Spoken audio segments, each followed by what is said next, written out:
boy.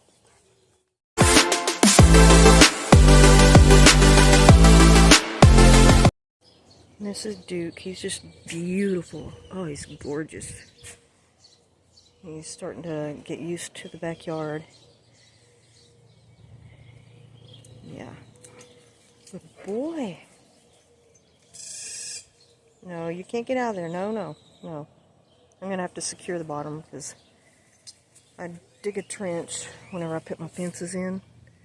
Like right here. And then I fill it up. I put rocks or other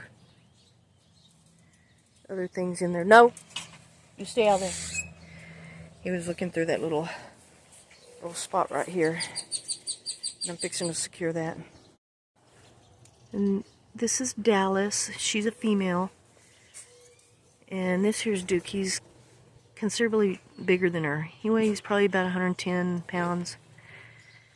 He may be a little underweight just from the stress, but... And this is Dallas. I think she weighs maybe 70 or 80 pounds. Beautiful, beautiful dogs. Yeah. So this fence is just temporary, but I widened the yard. See, this was the original yard right here where all the dirt was. Dirt is. And then I pulled it back. Here's the two poles. There's a nice tree. And unfortunately I had to cut that tree down because it was growing into the fence. But you can hear him barking. Hi, Dallas. Hey, baby girl. That's sweet girl. Hi, baby girl. Yes, baby girl. No, down. Down. And I've still got to clean up the yard. It still needs to clean up, but at least they've got a large yard to run around in. And hopefully this grass will grow back over here. Yes, there he is. And they're very gentle, very sweet. Good dogs, very good dogs. Excellent dogs. Hi y'all, it's Kimberly here. Thank you for coming to my channel, everybody.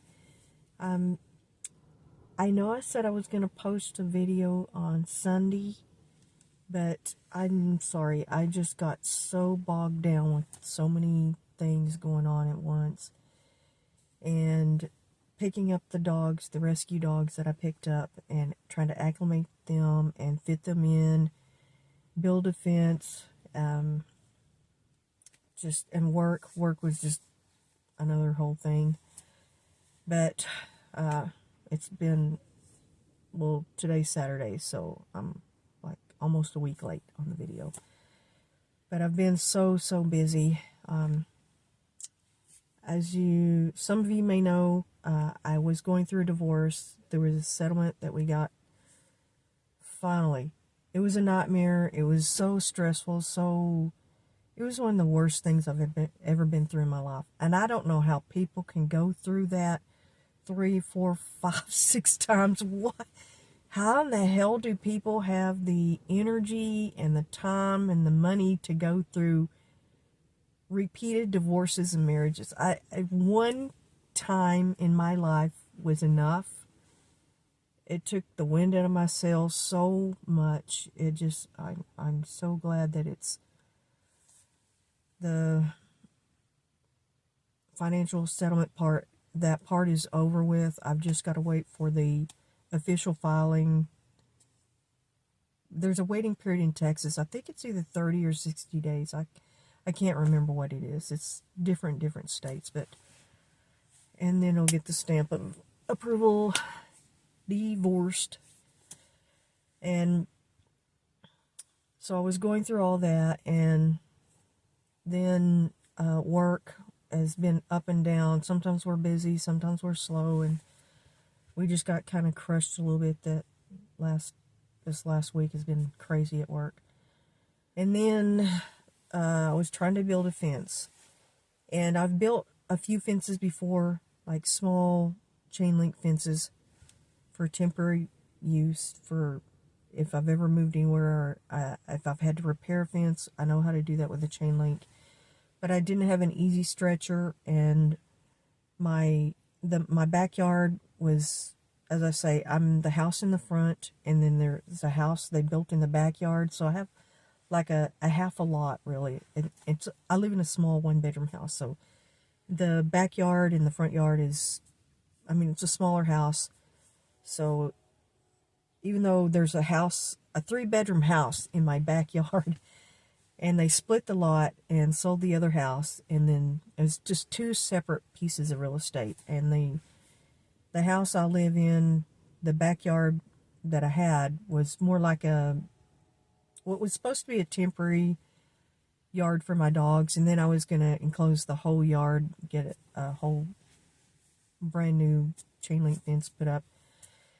But as time wore on, just the cost of that, I could not afford it. I had so many things on my plate. And then me almost moving in the past 3 years, on and off, trying to get that situated. So many things kept, there's a lot of obstacles that was in my way. And so I finally was able to push out the back part of that fence. I was going to push a little bit to the side and then push it all the way back. And that would have doubled the size of the yard, or more than doubled the size of the yard. And I was able to take down the fence that I had was originally just a wooden fence, a regular wooden fence that my nephews put up quickly just to help me contain my dogs. And then I reinforced down the inside with a roll of like 4-foot chain link fence that I got off of Facebook Marketplace. And when I do that to my fences, I usually bury the bottom part of the chain link, maybe about 5, 6, 8 inches, whatever I think, to make sure the dogs don't dig under. And so I had to take down a wooden fence from behind the back part of it, and then on the interior part I had to take down a chain link fence, and I had to dig it up. I had to unbolt everything and unhook everything, and that took a lot of time just doing that. I was doing it by myself.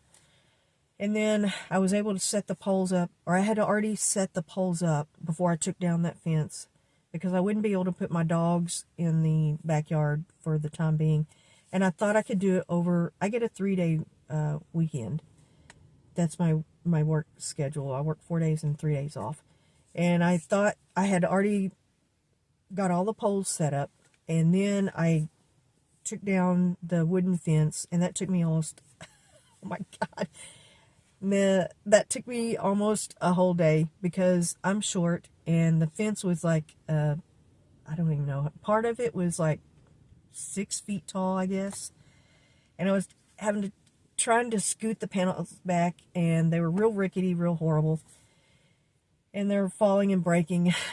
It was an ordeal just doing that. And then ripping the chain link really didn't take that much time. It took maybe less than an hour. Well, the thing with that was a couple of trees had grown into the chain link, and I was trying to cut them with I can't remember, some kind of pliers or something, I don't know. And I didn't have my snippers. They're in storage. All my tools are in storage. So I went and bought like this little cheapo pack at I think Walmart, and it wasn't strong enough to cut the chain link, so I had to like if you've ever unfurled the chain link, you gotta like, I don't know what you call it. I call it unfurling. But you just like pull it out, and it like twirls around. And I had to do that, and it ended up being in 2 sections. And then I got some more chain link off of Facebook, and I already had a 6-foot section. I put that up on one side. Then I put the other towards the back, was up against my neighbor's fence. And then I put about one panel of the wooden fence between my fence and the neighbor's fence. There's like maybe not even a foot, there's their fence, and here's the one I put up. And I put the wooden fence in there just for a barrier for privacy.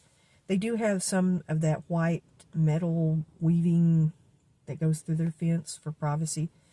But I'm going to have 2 large dogs in the back, and already have 2 other dogs that are very jumpy and barky and bark at the cats and everything. So I'm just trying to keep a little bit of peace. I don't know if that's even possible in my house, but that's what I was up to, and it's just been exhausting.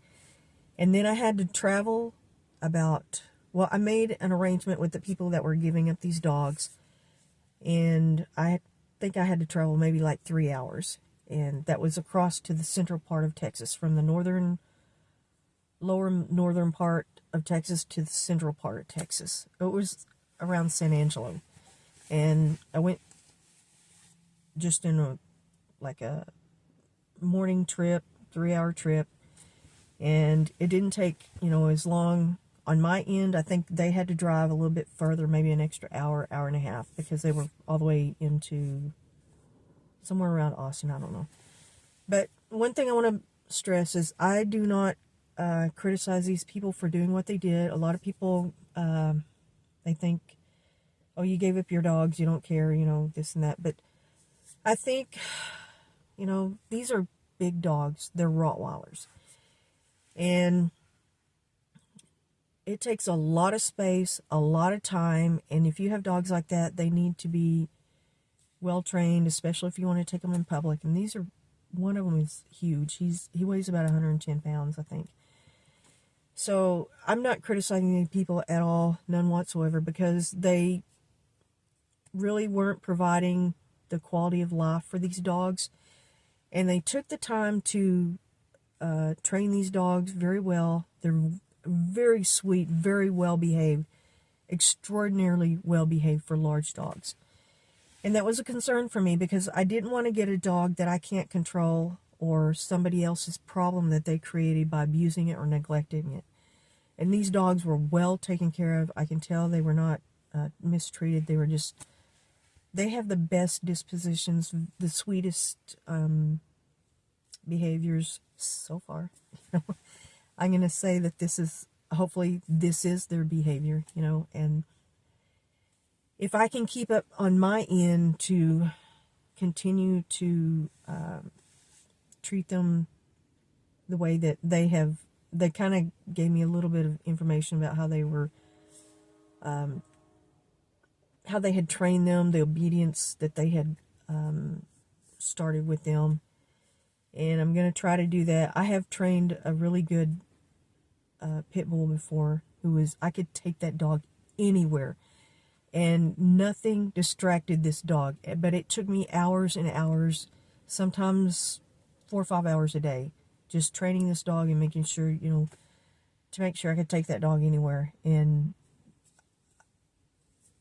I haven't done that with the two that I have now. I have one as a pandemic puppy, and I was not able to take it anywhere when I first got her. And then this other one, I really just didn't spend the time with everything that was going on, and I knew that my older dog was maybe not going to be here as long, but I thought he maybe could live another year or two, because a lot of my dogs have lived very long lives. I've had a dog that lived 19 and a half years, another one that lived 18 and a half, another one that I don't know really how long. I'm going to say that dog was maybe between 16 and 17, 18 years old.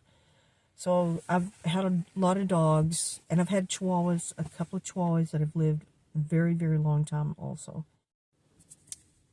I'm going to make a second video talking about why I got these dogs and the rescue, getting a rescue dog versus buying a dog. And I know y'all probably think, like, why would you get 2 Rottweilers when you live in a small house? I'm gonna talk a little bit more about the rescue, the reason why I rescued these dogs. Okay, thank you, and y'all have a good day.